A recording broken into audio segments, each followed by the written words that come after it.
Start करें पढ़ाएं अब। तो जो भी बच्चे हमारे साथ लाइव जुड़ते जा रहे हैं वो एक बार सेशन को शेयर करते रहें जिससे सभी लोगों तक पहुंच जाए ये वीडियो। बाकी आज की क्लास में कुछ अच्छा सा पढ़ने की कोशिश करेंगे अपन लोग, जिसमें चंद्रभान जी जुड़े हुए हैं, आनंदी जी, विजय गबरू, सभी को गुड इवनिंग, राधे राधे भैया। चलो सेशन स्टार्ट करते हैं अपन लोग। लास्ट क्लास में जो हम लोग बात कर रहे थे भारतीय संविधान की बात कर रहे थे, और उसी भारतीय संविधान में आज की क्लास से हम स्टार्ट करेंगे चीजों को। मैंने बेसिक ऑफ कॉन्स्टिट्यूशन के बारे में बात की थी, हिस्ट्री ऑफ इंडियन कॉन्स्टिट्यूशन की बात की थी, वो अपन लोग कर चुके थे। भारतीय संविधान जो हमारा होता है, इस संविधान के ऊपर छोटी छोटी कुछ बातें अपन लोगों ने कल की क्लास में की थी। जैसे मैंने आपको बताया था कि जो संविधान हमारा बना था वो कब बना था, सबसे पहले 26 नवंबर 1949 को। 26 नवंबर 1949 को संविधान हमारा बनकर के तैयार हुआ था। लेकिन अगर मैं बात करूं, इसको 26 जनवरी 1950 से पूर्णतः लागू किया गया था। 26 जनवरी 1950 से जो संविधान हमारा लागू हुआ था, मैंने बताया था छोटी मोटी बातें यहाँ पर कि संविधान को लिखा किसने था, तो प्रेम बिहारी नारायण ने लिखा था। लेकिन इसको सजाया किसने था, तो नंदलाल बोस ने इसको सजाया था। मैंने बताया था कि इसे बनने में जो समय लगा था वो 2 वर्ष 11 माह 18 दिन का लगा था। 2 वर्ष 11 माह और 18 दिन का समय लगा था। यहीं पर मैंने आपको बताया होगा कि इसके अंदर जो खर्चा हुआ था तो लगभग हम कह देते हैं 64 लाख रुपए का खर्चा हुआ था। 63,96,729 टोटल रुपए का खर्चा था। हाँ बातें करो, क्या हो गया, पढ़ लो इधर। तो ये 64 लाख जो हमारा था, अगर पूरा ओवरऑल बताएं तो 63,96,729 रुपए का खर्चा हुआ था।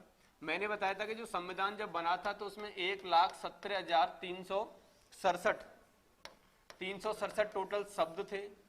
इसके बाद इसको लिखा किसने था, प्रेम बिहारी नारायण ने लिखा था। और सजाया किसने था, क्रमबद्ध तरीके से तो नंदलाल बोस ने इसको सजाया था। ठीक, इतनी सी बातें हमारी ये संविधान से होती हैं। अब आज की क्लास में हम इसे पढ़ने की कोशिश करेंगे। आज जो हम पढ़ने जा रहे हैं वो संविधान के ऊपर ही बात करेंगे कि संविधान क्या होता है।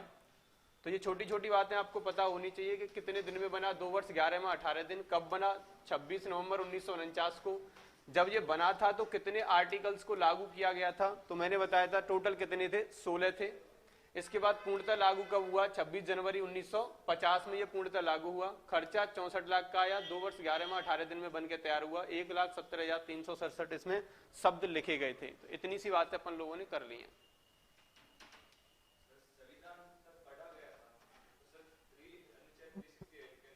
मतलब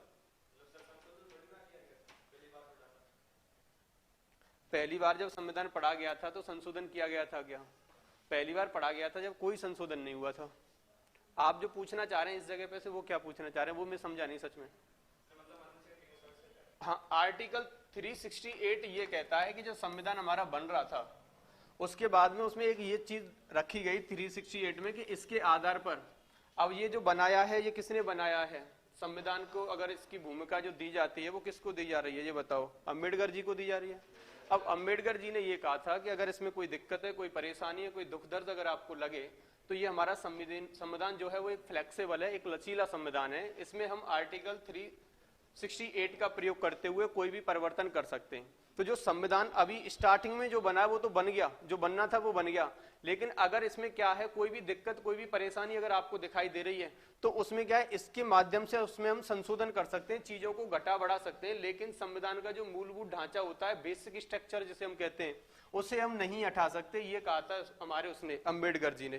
तो अम्बेडकर जी ने बताया था कि एक आर्टिकल ऐसा भी है जो संविधान के अंदर चेंजिंगमेंट करने की बात करता है, कोई भी सुधार लाने की बात करता है। तो चीजें धीरे धीरे जुड़ती चली गई। जैसे मान लो मैंने आपको कल ही बताया था कि इसमें टोटल कितने थे, 22 भाग थे। अब आज भी संख्या में बात करें तो आज भी 22 ही हैं, लेकिन कितने हो गए, ये 25 हो गए। 25 कैसे हो गए, जैसे कि अगर मैं 4 के अंदर बात करूं, भाग 4 है, उसमें 4A जोड़ दिया है। संख्या में तो 4 ही है, लेकिन उसमें क्या जोड़ दिया गया, 4A जोड़ दिया गया। अब 9 में चले जाएंगे, भाग 9 है, उसमें कुछ जोड़ दिया गया, 9A और 9B भाग जोड़ दिया है। फिर 14 में चले जाओ, 14 में जोड़ दिया है। तो ये 3 जगह पर ऐसे करके जुड़े, तो 22 से कितना हो गया, ये 25 हो गया। तो कहने का मतलब है जब ये जुड़ रहे हैं तो उनमें कोई ना कोई संशोधन हो रहा होगा। कॉन्स्टिट्यूशन अमेंडमेंट जो होता है हमारा, अब कॉन्स्टिट्यूशन अमेंडमेंट के दौरान यही चीज आती है कि 368 का प्रयोग करते हुए हम संविधान में परिवर्तन कर सकते हैं। ये वाली बात ये कहता है। तो जो बना था जो बना था वो तो बन गया स्टार्टिंग में, लेकिन अब उसमें बाद में समय समय पर इसमें संशोधन होते गए। जहां जहां संशोधन होगा मैं वहां बात करूंगा उस चीज की।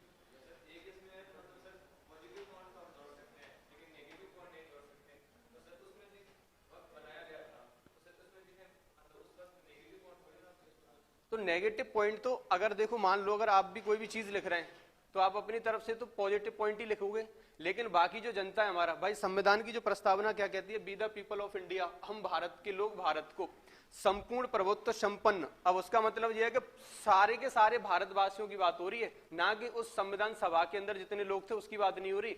टोटल भारतवासियों ने इसकी शपथ ली है, टोटल भारतवासी इस चीज के क्या है, सक्षम है।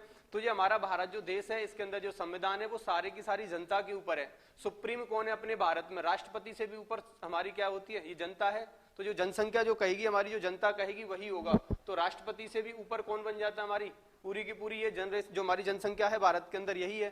तो इसका मतलब है अगर उसके आधार पर मान लो कोई मौलिक अधिकार इसमें लाए गए थे, मौलिक अधिकारों का कोई हनन करता है, तो आप उस पर क्या कर सकते हैं, सुप्रीम कोर्ट जा सकते हैं आर्टिकल 32 के तहत। तो ये आर्टिकल जैसे जैसे हम पढ़ेंगे उनमें मैं आपको समझाता जाऊंगा। तो नेगेटिव पॉइंट तो कुछ नहीं है, लेकिन हो सकता है कि बाई चांस इसे कुछ नेगेटिव रिजल्ट दिखाई दे तो उसे परिवर्तन करने की आवश्यकता होगी। तो इसलिए ये चीज पहले से ही यहां पर रखी गई कि बाई चांस ऐसा अगर लगे, फ्लेक्सिबल का मतलब लचीला, लचीले का मतलब इसमें परिवर्तन हम कर सकते हैं।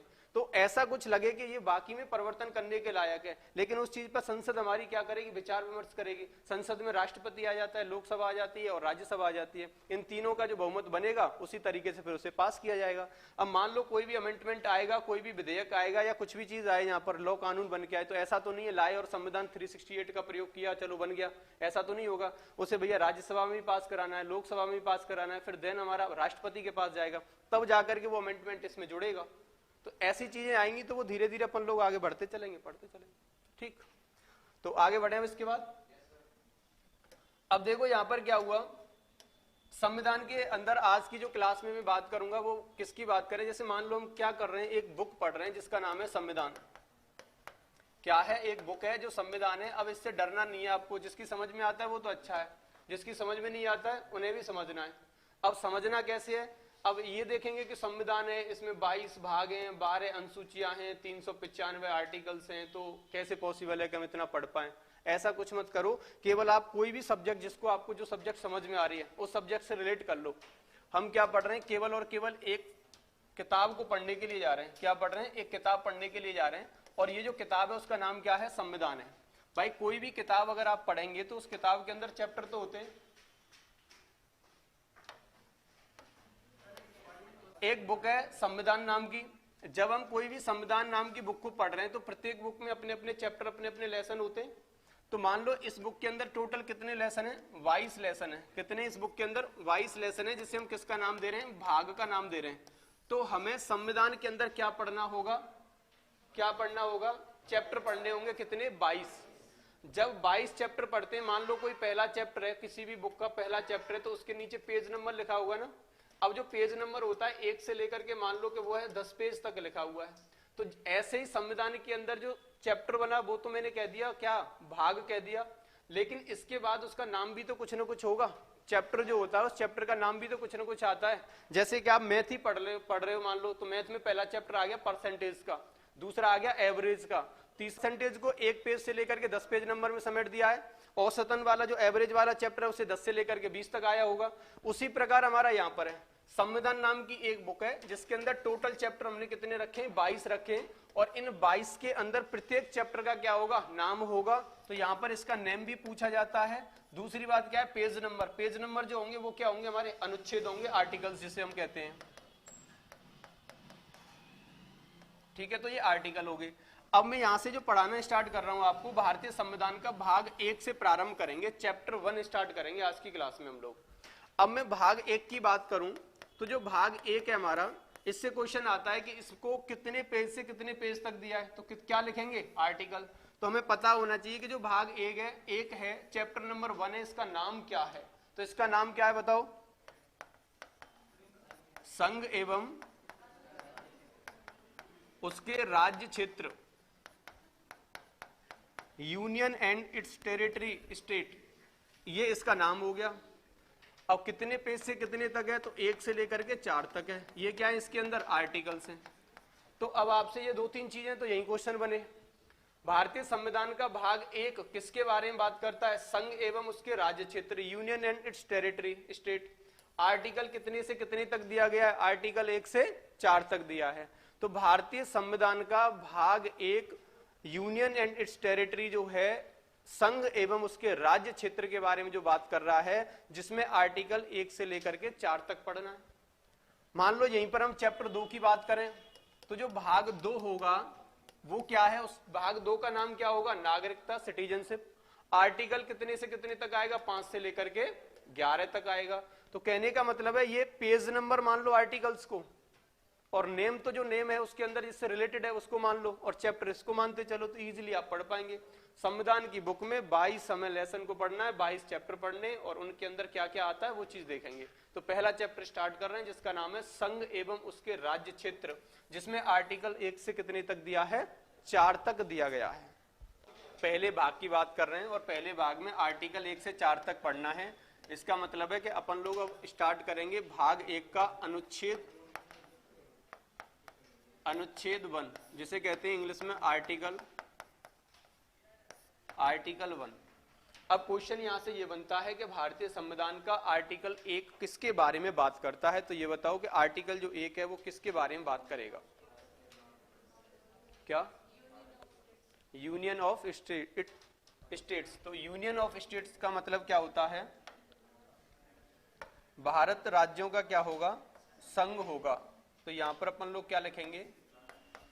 भारत राज्यों का संघ होगा। तो आर्टिकल पहला ये बताता है कि भारत अर्थात इंडिया राज्यों का क्या होगा? संघ होगा। तो अनुच्छेद 1 क्या कहेगा? कि जो भारत है अर्थात जो इंडिया है वो क्या है? राज्यों का एक संघ है। अब इसमें क्या चीज समझने के लायक है? तो ये चीज समझने के लायक है जो संघ है ना, संघ। अब आपने कहा कि भारत जो है वो यूनियन स्टेट है ना, India is a union state हम कह रहे हैं। तो जो यूनियन स्टेट है ये है एक संघ है। तो एक होता है देखो कॉन्फेडरेशन, कॉन्फेडरेशन होता है पहला। दूसरे की बात करें तो फेडरेशन, दूसरा फेडरेशन होगा। तीसरे की बात करें तो वो होगा हमारा यूनियन।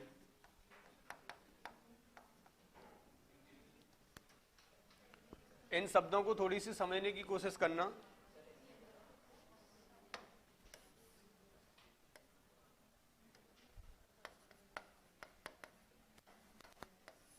देखो एक तो यूनियन, एक फेडरेशन, एक कॉन्फेडरेशन।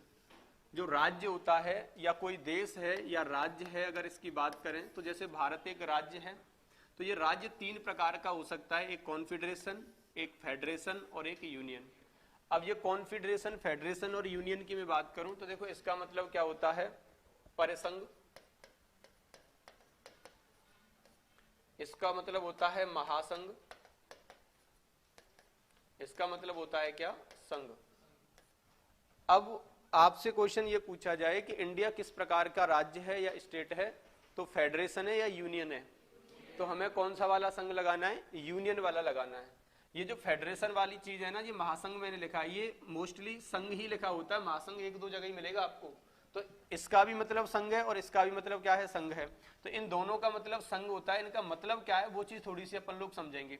जो राज्य है वो 3 प्रकार का हो सकता है। कॉन्फेडरेशन एक ऐसा देश होगा जिस देश को आसानी से अपन लोग तोड़ सकते हैं। जैसे कुछ देश हैं और उन देशों के अंदर अपन क्या करें, उनके जो नागरिक हैं वो सक्षम है, वो कभी भी अलग हो सकते हैं, कोई दिक्कत कोई परेशानी नहीं है।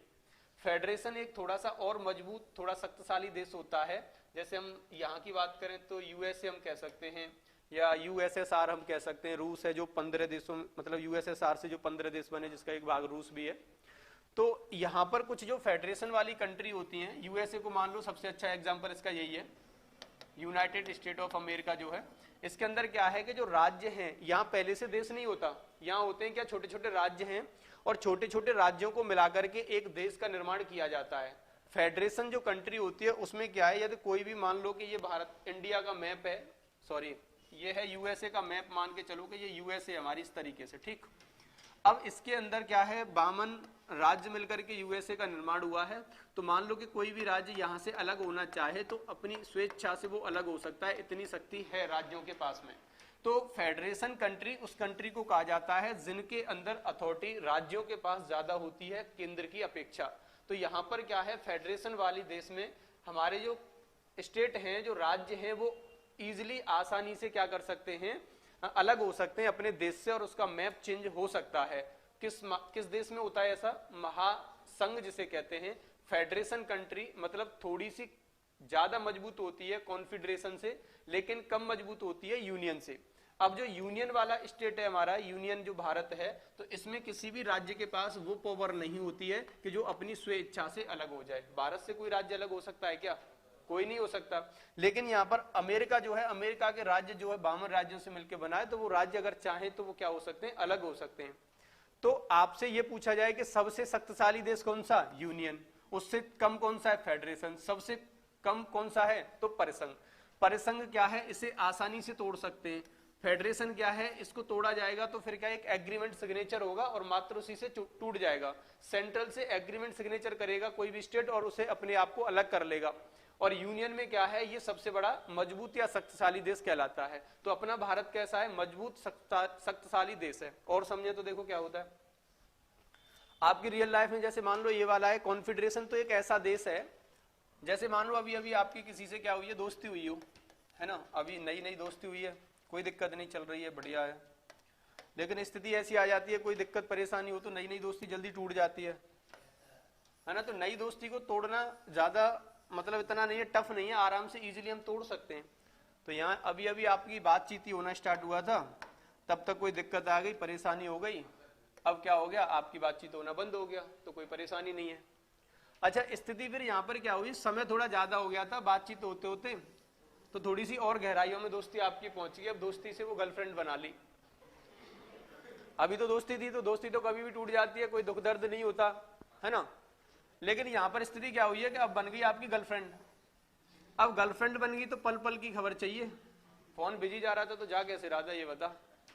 अच्छा, यहाँ उसे संतुष्टि मिल जाती है, एक दो स्क्रीनशॉट भेज दो, थोड़ा सा ऊपर नीचे करके ओवरलैप हो जाता है, मामला सेट चलता है, कोई दिक्कत नहीं है। यहां तक तो गर्लफ्रेंड तक तो मामला सही है।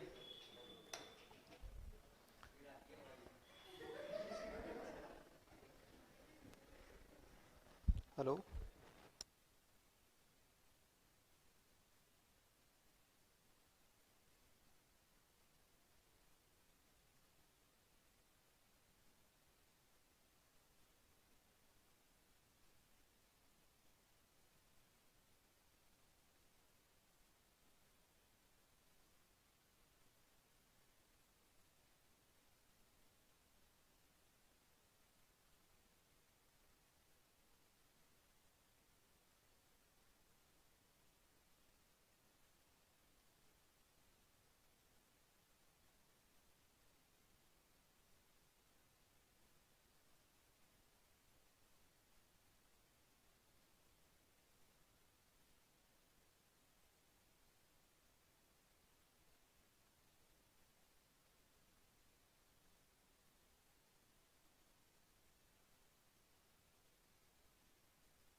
बता रहा हूँ, रुक जाओ।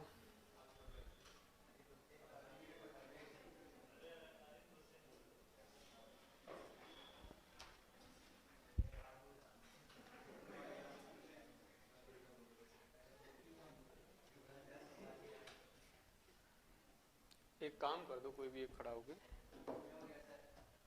ये वाला फोन ऊपर तक पहुंचा दो।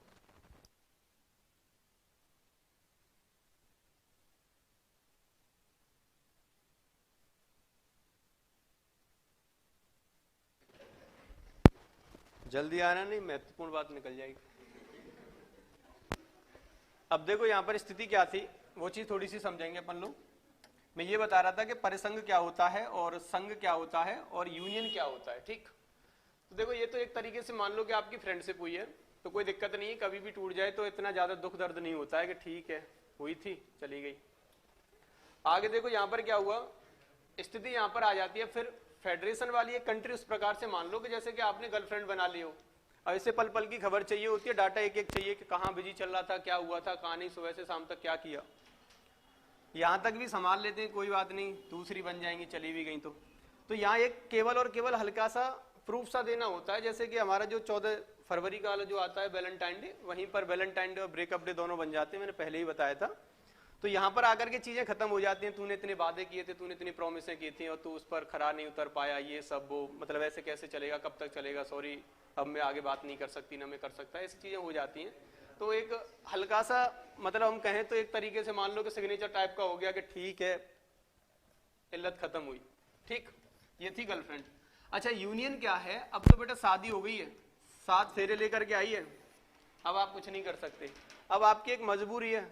अगर आप यहां पर मिल गए ना संघ में आकर के, तो अब आपकी मजबूरी, अब कुछ नहीं हो सकता, समझ रहे हो ना? तो अब ये है एक तरीके से आपकी वाइफ, और ये है आपकी गर्लफ्रेंड, और ये है आपकी क्या, फ्रेंड। फ्रेंड कभी भी टूट सकती है, कोई पता नहीं कब चली जाए।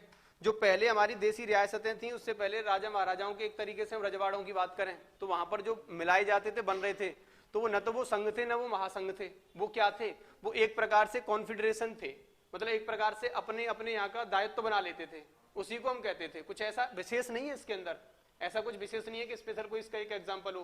पहले जो राजाओं के रजवाड़े वगैरह चलते थे, उन्हीं को हम क्या कह रहे हैं यहाँ पर, कॉन्फेडरेशन कह रहे हैं। उसके बाद क्या, फेडरेशन। फेडरेशन में ये हो गया कि कुछ छोटे छोटे राज्यों को मिलाकर के, छोटी छोटी रियासतों को मिलाकर के एक क्या बना लिया गया, देश बना लिया। जैसे कि मान लो जब पाकिस्तान और भारत अलग हुआ था, तो पाकिस्तान के लिए 13 रियासतें गई थी और भारत के लिए 552 आ गई थी। अब जो 13 रियासतें हैं उनके लिए क्या करें, वैसे पाकिस्तान प्रेजेंट में यूनियन ही है, वो फेडरेशन तो नहीं है।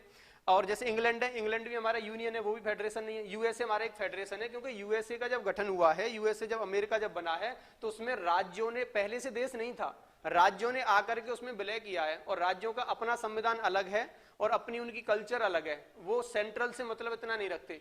तो ऐसा देश जहां पर स्टेट के अंदर ज्यादा शक्ति हो सेंट्रल की अपेक्षा, उसे हम क्या कहेंगे, उसे कहते हैं महासंघ, या फिर हम कह सकते हैं फेडरेशन। और एक ऐसा देश जहां पर क्या है, स्टेट के पास कोई इतनी ज्यादा खास शक्ति ना हो, सबसे ज्यादा अथॉरिटी किसके पास हो, सेंट्रल के पास हो, उसे कहेंगे यूनियन।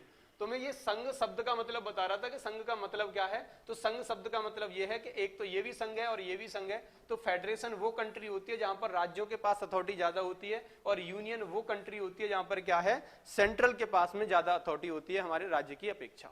इतनी सी बात समझ में आ जानी चाहिए। तो पहला जो भारत का संविधान, संविधान के अंदर भाग 1 जिसका नाम क्या है, संघ एवं उसके राज्य क्षेत्र। और संघ एवं उसके राज्य क्षेत्र में हमने पहला आर्टिकल देखा। पहला आर्टिकल किससे संबंधित है, भारत राज्यों का संघ होगा। क्या होगा, क्या नहीं, प्रेजेंट में कोई परिसंघ का वो नहीं उदाहरण इस समय।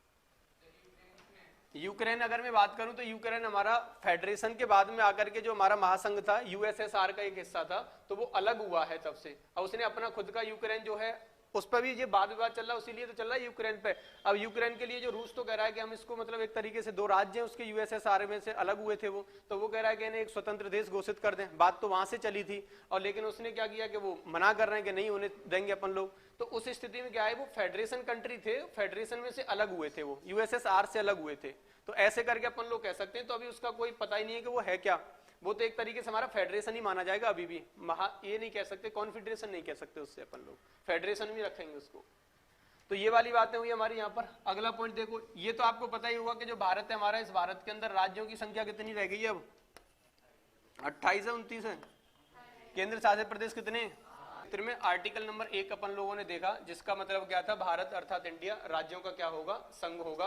और संघ का मतलब है ऐसे राज्य जहां पर जो राज्य एक बार इसमें जुड़ गया वो अपनी इच्छा से, स्वेच्छा से अलग नहीं हो सकता। ये वाली बात कौन कहता है, ये कहता है आर्टिकल नंबर 1। आर्टिकल 1 की वजह से ही हमारी संसद ये कह सकती है कि भारत में जो राज्य आया है वो कभी वापस नहीं जा सकता, हमारी इच्छा नहीं होगी तब तक। ठीक, उसके बाद अपन लोग बात करें तो अनुच्छेद 2 की बात करते हैं। आपकी जो डाउट है वो सारे क्लियर हो जाएंगे, टेंशन मत लो, आज की क्लास में कर दूंगा उन्हें। अनुच्छेद जो 2 है हमारे, अनुच्छेद 2 क्या कहता है, अनुच्छेद ये कहता है कि नए राज्यों का भारत में प्रवेश।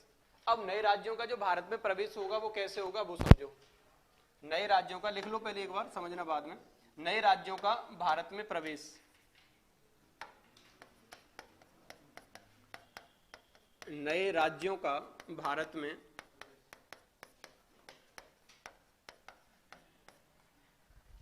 नए राज्यों का भारत में प्रवेश जो है, ये क्या कहता है, इसको देखो,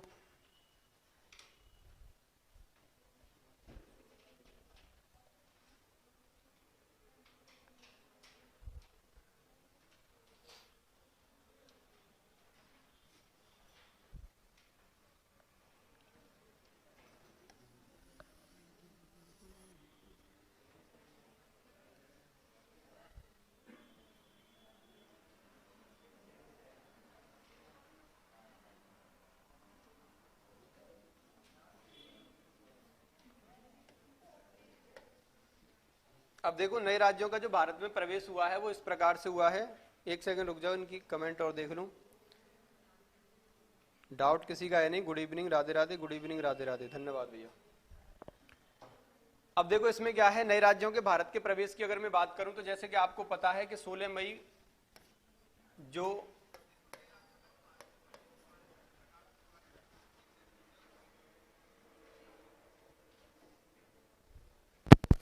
जो हमारा एक आपने घटना सुनी होगी, जब चाइना ने तिब्बत पर क्या किया था, वार किया था, तिब्बत को अपने ऊपर कब्जा कर लिया था तिब्बत पर, तो सिक्किम वाले लोग क्या हो गए थे, डर गए थे। चाइना ने जब क्या किया था, तिब्बत के ऊपर कब्जा कर लिया था, तो सिक्किम वाले लोग डर गए थे। और सिक्किम वाले लोग डरने के बाद हुआ क्या था, स्थिति कुछ ऐसी हुई थी जैसे ये भारत का नक्शा आपको दिखाई दे रहा होगा। मजा नहीं आ रहा। मैं ये कहना चाह रहा था कि जो हमारा ये चाइना जो तिब्बत दिख रहा है, ये जो चाइना ने क्या किया है, तिब्बत पर जब वार किया था तो तिब्बत को अपने अंडर में ले लिया, कब्जा कर लिया था इस पर। जैसे ही इस पर कब्जा किया तो ये जो सिक्किम है, सिक्किम यहाँ के लोग डर गए थे। और जैसे यहाँ के लोग डर गए तो फिर ये भगे भगे आते हैं कि अपन लोगों को कहाँ पर मिला लो, हमें भारत में ही विलीन कर लो। अब जब सिक्किम वाले क्या कर रहे हैं, भारत में आ रहे हैं, तो एक प्रकार से नया राज्य जो है वो भारत के अंदर प्रवेश कर रहा है। इन्होंने इसकी डर की वजह से क्या किया है, भारत के अंदर विलय होने की बात की है। तो हमारा भारत देश तो वैसे उदारवादी देश है, आ जाओ कोई दिक्कत नहीं, सबके लिए जगह है, आओ आराम से अच्छे से, क्योंकि ये इतना अच्छा देश है। यहाँ पर ये समझ लो कि सबसे जहरीले सांप को भी दूध ही पिलाया जाता है। तो ऐसे ऐसे लोगों को, ऐसी ऐसी चीजों को पाला जा रहा है, जहरीली चीजें उन्हें भी पाल लेते हैं, तो ये तो बहुत छोटी चीज है। तो इन्होंने कही कि बेटा आ जाओ, कोई दिक्कत नहीं। तो संविधान संशोधन हुआ। 36वें संविधान संशोधन के द्वारा क्या होता है, 16 मई 1975 को क्या होता है, 16 में 1975, सॉरी,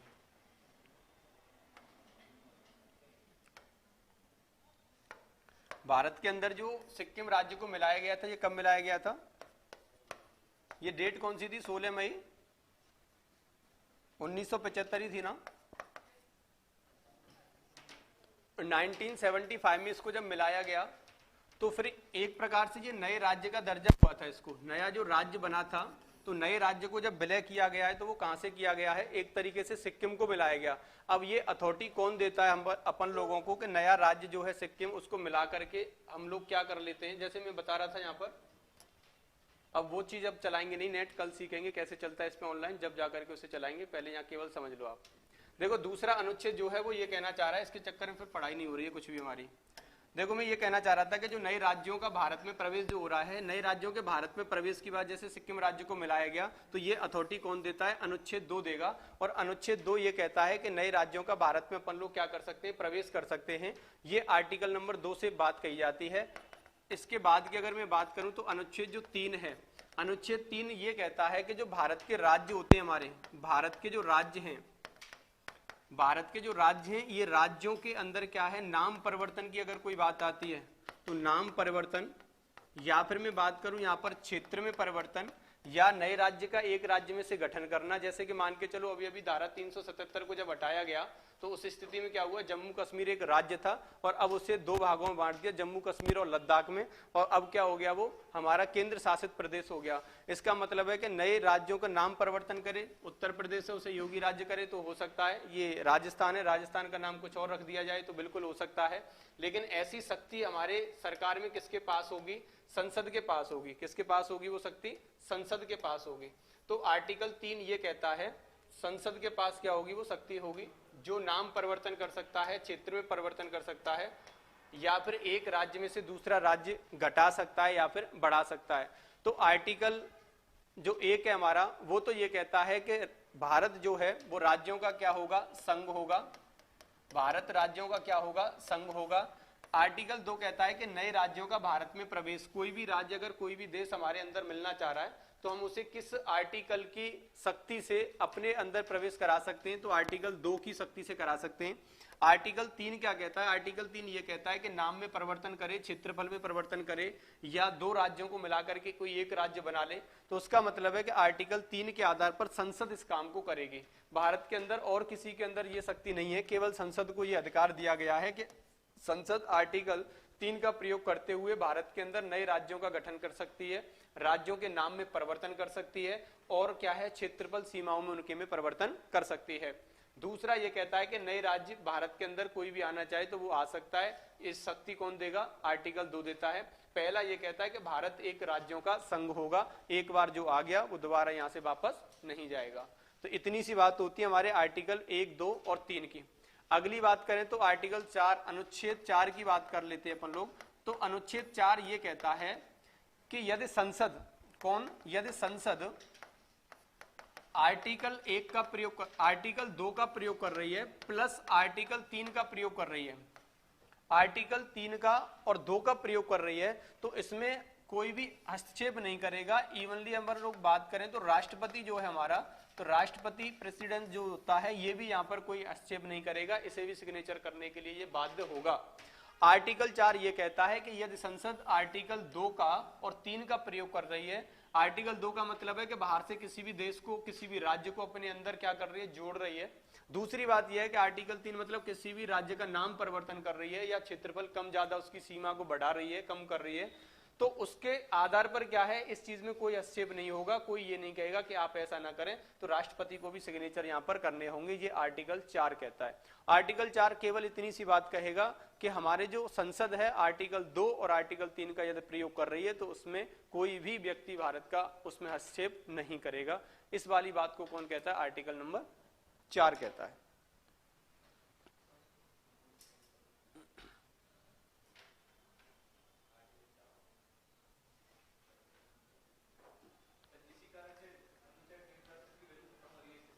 इसी कारण से अनुच्छेद 368 की वैल्यू खत्म हो रही है इसके सामने। ये कल वाला जो क्वेश्चन था आपका वो यही था।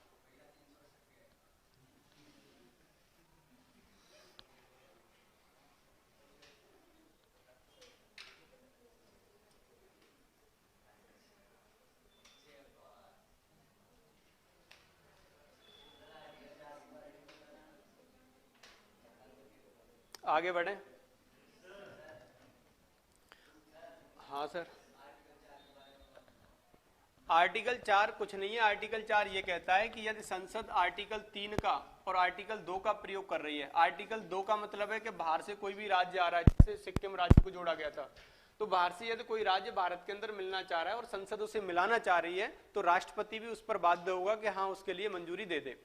आर्टिकल 3 ये कहता है कि यदि कोई भी भारत के अंदर राज्य है, राज्य सरकार यदि उसका नाम परिवर्तन कर रही है या फिर उसके क्षेत्रफल या ज्योग्राफिकल एरिया में कम ज्यादा बढ़ा करके, जैसे मान लो कि 2 राज्यों को एक राज्य कर दे या एक राज्य में से 2 राज्य बना दे, तो ऐसी स्थिति 3 आर्टिकल के आधार पर संसद कर सकती है। अगर ये दोनों आर्टिकल का प्रयोग करके संसद कोई कार्य करती है भारत के अंदर, तो आर्टिकल 4 ये कहता है कि वो आराम से उसे करने के लिए क्या है, सक्षम है। उसमें राष्ट्रपति को भी सिग्नेचर करने की अनुमति है, वो ये नहीं कह सकता कि आप इस काम को ना करो। तो आर्टिकल 4 आर्टिकल 2 और 3 को मंजूरी देता है, हम इस तरीके से कह सकते हैं। आर्टिकल 1 ये कहता है कि मान लो आ तो गए आप, भाई आर्टिकल 1 ने पहले ही बता दिया आप आ तो गए, लेकिन आप जाओगे नहीं, यहां से जाएंगे कब? जब सेंट्रल अपना चाहेगा, केंद्र अपना चाहेगा। तो आर्टिकल पहला अगर आपने पढ़ा नहीं है, दूसरा देश आकर के हमारे अंदर विलय होना चाह रहा है और फिर बाद में पढ़ेगा वो आर्टिकल पहला, तो सोचेगा कि यार मैं तो फेडरेशन कंट्री के अंदर था, अब मैं कहां पर आ गया। उसे ने तो पहले ये पढ़ा था कि ये भी एक संघ है और मैं जो जा रहा हूं वहां पर भी एक संघ में जा रहा हूं। अब उसे यूनियन और फेडरेशन का मतलब ही नहीं पता था। अपना यूनियन है तो वो पहले ही आर्टिकल में ये क्लियर कर देता है कि एक बार आ गए तो आप जाओगे नहीं। ये एक भारत एक राज्यों का संघ है और एक ऐसा संघ है जो भारत के राज्यों के पास अथॉरिटी नहीं है कि यहां से चले जाए। तो ये चारों आर्टिकल अब आपको याद तो हो गए होंगे, 1000 बार बता दिया मैंने। आगे बढ़े। इसके बाद मैं बता रहा था कि भारत के अंदर क्या है, 28 राज्य और 8 केंद्र शासित प्रदेश हैं। कितने हैं? 28 राज्य हैं और 8 क्या है हमारे केंद्र शासित प्रदेश हैं। अब ऐसी स्थिति में क्या होता है, देखो अब ऐसे 28 राज्य और केंद्र शासित प्रदेश सारे के सारे हमारे यहाँ पर सीधे सीधे आ गए। या भारत के अंदर जब क्या हुआ था, भारत और पाकिस्तान का जब विलय हुआ तो सीधे सीधे जो बन करके आ गए। इसे बनने में भी बड़ी समस्याएं, बड़ी दिक्कतें, परेशानी आई थी। जैसे मान के चलो ये जो 28 राज्य और 8 केंद्र शासित प्रदेश जो बने, ये कहां से बने, इन चीज की बात करें। जैसे 1893 में 1893 में अफगानिस्तान और भारत के बीच में एक डूरंड रेखा खींच दी गई, तो वो वहां से अलग हो गया।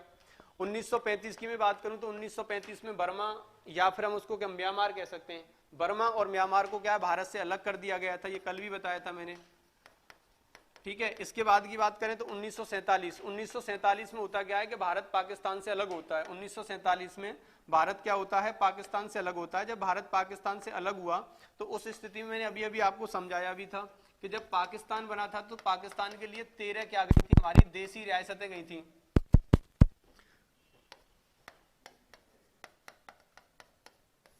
और इंडिया की मैं बात करूं तो इंडिया के अंदर कितनी आई थी, आनी कितनी थी, 552 आनी थी, लेकिन आई कितनी थी, 549। अब कितनी रह गई हैं, 3।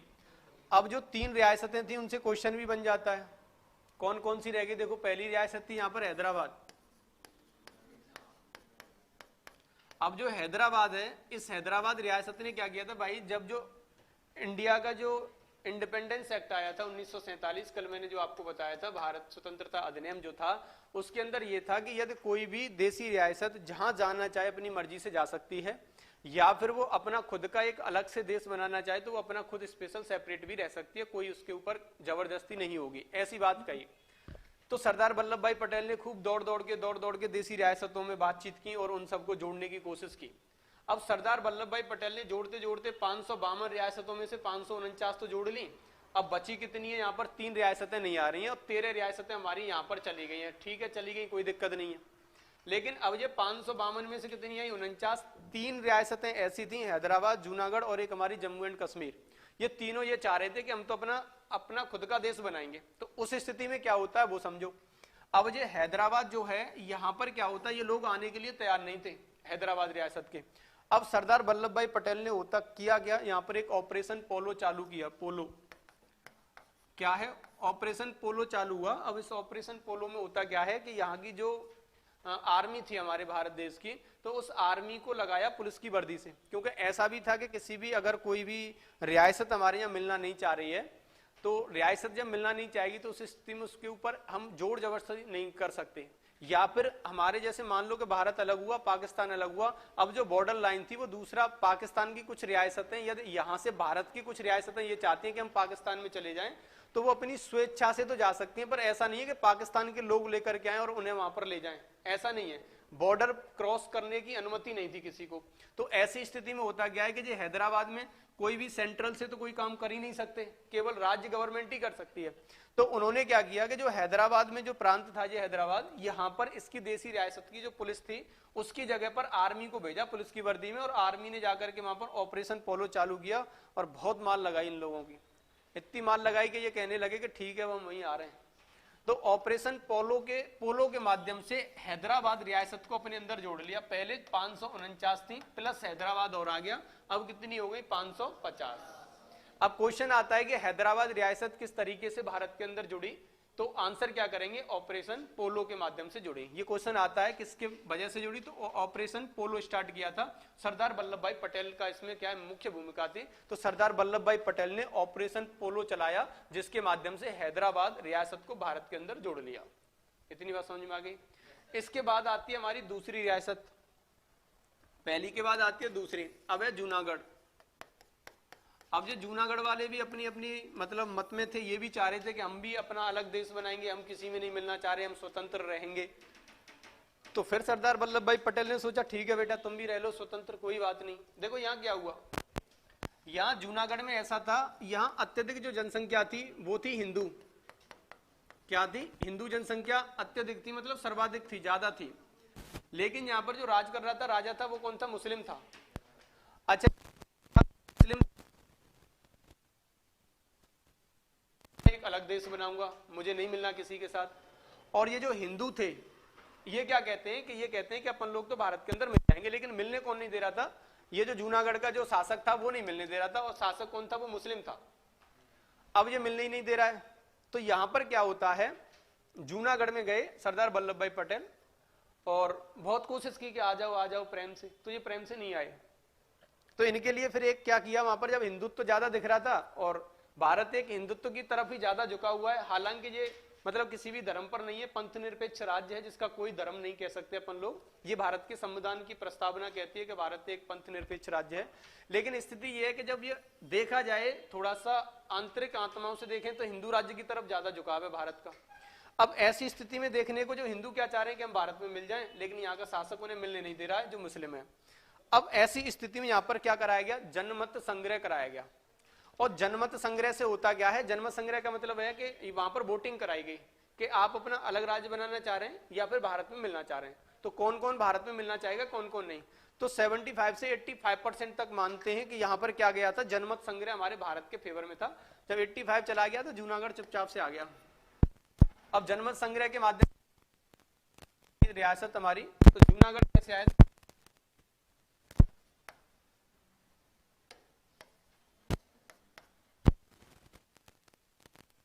हमारी जनमत संग्रह के द्वारा, मतलब लोगों की यहां पर करने के बाद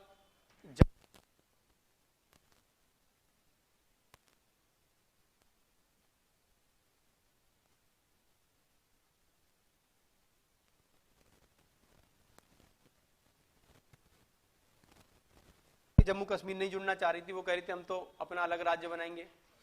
वहां पर हुआ क्या था वो देखो,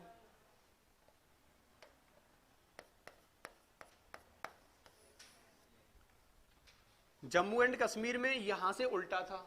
जूनागढ़ में तो राज किसका चल रहा था, मुस्लिम का चल रहा था, लेकिन जनसंख्या किसकी ज्यादा थी, हिंदुओं की। और यहां पर क्या है, हिंदुओं की जनसंख्या कम है और मुस्लिमों की जनसंख्या ज्यादा थी। और राज किसका था, हिंदू का। राजा कौन था यहाँ पर, शेर सिंह था अपना, कौन था, हरि सिंह, सॉरी हरि सिंह जो राजा था यहाँ पर। और इस हरि सिंह ने क्या किया है, अब ये चाह रहा था, स्थिति ऐसी हुई थी जो पीओके हमारी, उस पीओके पर पाकिस्तान ने हमला किया तो थोड़ा सा वो अंदर घुसते हुए चले आ रहे थे पीओके की तरफ। तो हरि सिंह को डर लगा और हरि सिंह ये कहना चाहता है कि अब मुझे क्या करना पड़ेगा, अब मुझे तो दिक्कत होगी, क्योंकि भाई जब वहां पर पूरा मुस्लिम शासक है तो मुस्लिम शासक है तो दिक्कत यहाँ पर हो जाएगी। अब हरि सिंह ये चाहता है कि मुझे कहां पर जाना चाहिए, अब जो दौड़ा दौड़ा आएगा पंडित जवाहरलाल नेहरू के पास में, प्रधानमंत्री वही थे उस समय पर, है ना। अब जम्मू कश्मीर के ऊपर जब पाकिस्तान की तरफ से थोड़ा सा वाद विवाद होने लगा, पीओके की तरफ पाकिस्तान हमारा बढ़ने लगा, तो हरि सिंह दौड़े दौड़े चले आते हैं और ये आते हैं यहाँ पर पंडित जवाहरलाल नेहरू के पास। अब पंडित जवाहरलाल नेहरू के पास आकर के ये कहते हैं कि अब मुझे क्या करना है, मेरी मदद करो, थोड़ी सी दिक्कत हो रही है। अच्छा, यहाँ पर जो राज कर रहा था वो कौन था, ये यहाँ का जो हरि सिंह तो यहाँ का राज कर रहा था, लेकिन अगर मैं वहां पर बात करूं जो जम्मू कश्मीर थी उसमें जो हमारा क्या नाम था उसका, मुस्लिम जो था, अब शेख अब्दुल्ला ये चाह रहे थे कि ये किस में मिल जाए, पाकिस्तान में। अब जो शेख अब्दुल्ला हैं ये तो मिलना नहीं चाह रहे हैं, लेकिन ये हरि सिंह है, ये कहते हैं ये मदद करने के लिए, लेने के लिए भारत आते हैं। पंडित जवाहरलाल नेहरू ये कहते हैं कि ठीक है आप आ गए हमारे पास में, कोई दिक्कत नहीं, हम आपकी मदद तो करेंगे, लेकिन आपको एक सिग्नेचर करने पड़ेंगे, स्टाम्प पर लिखना पड़ेगा कि आप अपनी जो जम्मू कश्मीर वाला जो एरिया है जो आपका, उस एरिया को आप भारत के नाम कर रहे हैं। अच्छा, ये कहते हैं कि ठीक है मदद तो करने के लिए तैयार हूं। अब इन्होंने क्या किया, वहीं पर सिग्नेचर हो गया। अब जो जम्मू कश्मीर का जो एरिया था वो हमारा तब से हुआ, लेकिन वहां पर क्या हुआ, स्थिति वहां पर ये होती है कि जो शेख अब्दुल्ला ये कहते हैं मैं ऐसा नहीं होने दूंगा। ऐसा कर तो रहे आप लोग, लेकिन उसके पीछे एक चीज और है कि यहाँ की जो संस्कृति है वो मैं पूरी अलग रखूंगा। और 370 को इन्होंने वहां पर लागू किया था, शेख अब्दुल्ला ने 370 को लागू किया था। 370 में कुछ ऐसे प्रावधान थे जो विशेष जम्मू कश्मीर राज्य के लिए विशेष प्रावधान रखे गए थे, जैसे कि जो फेडरेशन कंट्रियों के जो होते हैं इनका जम्मू कश्मीर का संविधान अलग होगा, जम्मू कश्मीर का झंडा अलग होगा, जम्मू कश्मीर के लिए गवर्नमेंट अलग होगी, तो वो अपना खुद का ही काम वहां पर चलाना चाह रहे थे।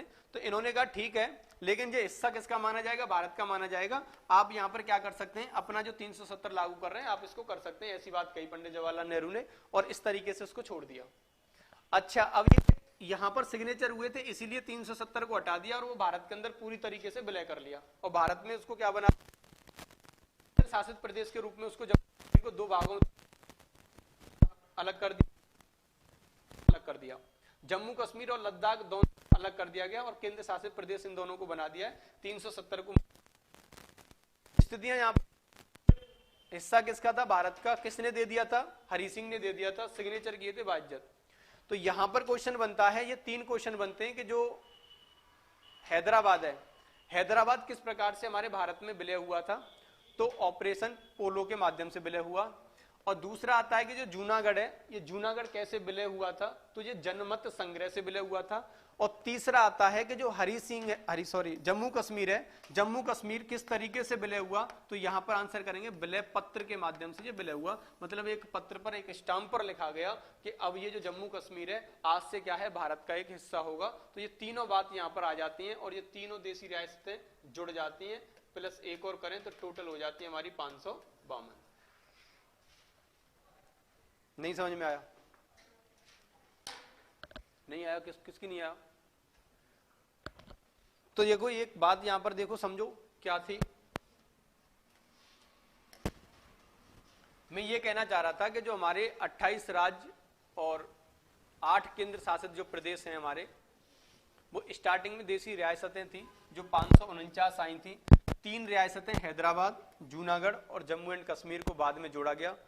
हैदराबाद को ऑपरेशन पोलो के माध्यम से जोड़ लिया गया, जूनागढ़ जनमत संग्रह के माध्यम से जोड़ लिया गया, और जो जम्मू एंड कश्मीर है ये विलय पत्र के माध्यम से जोड़ लिया गया। मतलब एक सिग्नेचर बॉन्ड हुआ था यहाँ पर, ठीक। उसके बाद आता है कि जो हमारा भारत देश है वो किस प्रकार का है, तो वो एक यूनियन है। कैसा स्टेट है? एक यूनियन स्टेट है। मतलब एक संघ है, और संघ ऐसा है कि जिसके पास भारत ज्यादा स्टेटों के पास में शक्ति नहीं है और केंद्र के पास में शक्ति है। तो ये 4 हमारे जो आर्टिकल,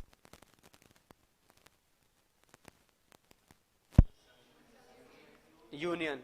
भारत कौन सा देश है? सबसे कमजोर देश कौन सा होता है? कॉन्फेडरेशन। और यूएसए किस प्रकार का देश है? सबसे ज्यादा जो स्टेट के पास होती है वो किस प्रकार के देश के पास होती है?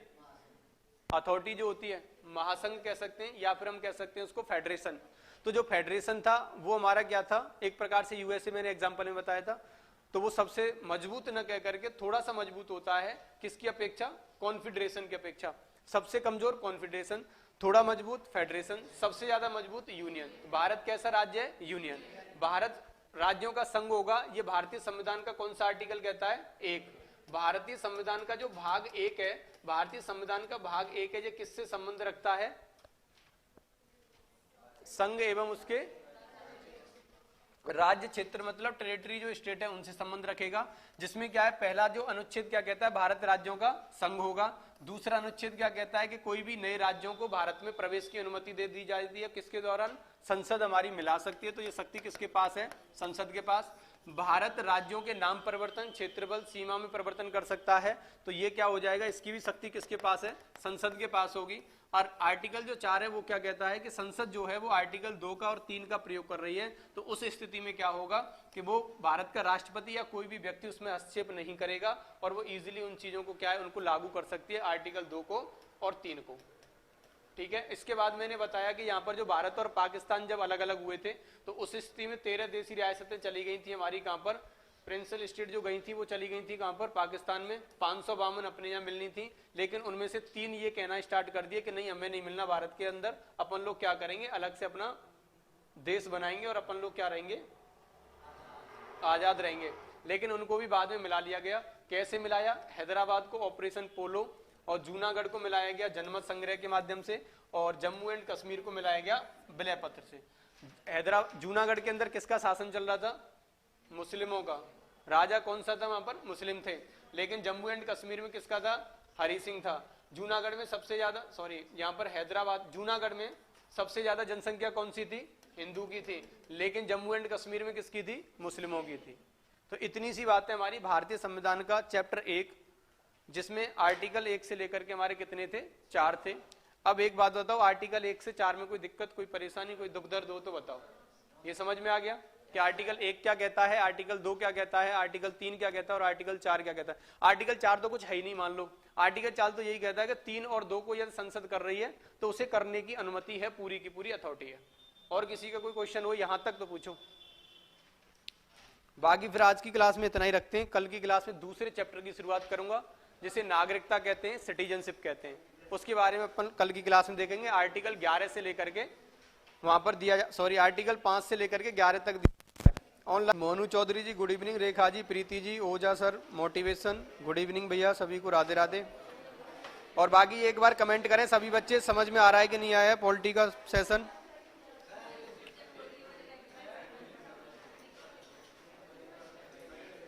चलिए ठीक है, फिर आज के लिए इतना ही रहने देते हैं। आनंदी जी, सर संडे की छुट्टी है क्या? संडे की कोई छुट्टी नहीं है, टेस्ट होगा संडे को और बाकी का कल इन्फॉर्मेशन कर दिया जाएगा। आज के लिए इतना ही है, यहाँ से आगे अगली क्लास में बात करेंगे। धन्यवाद क्लास।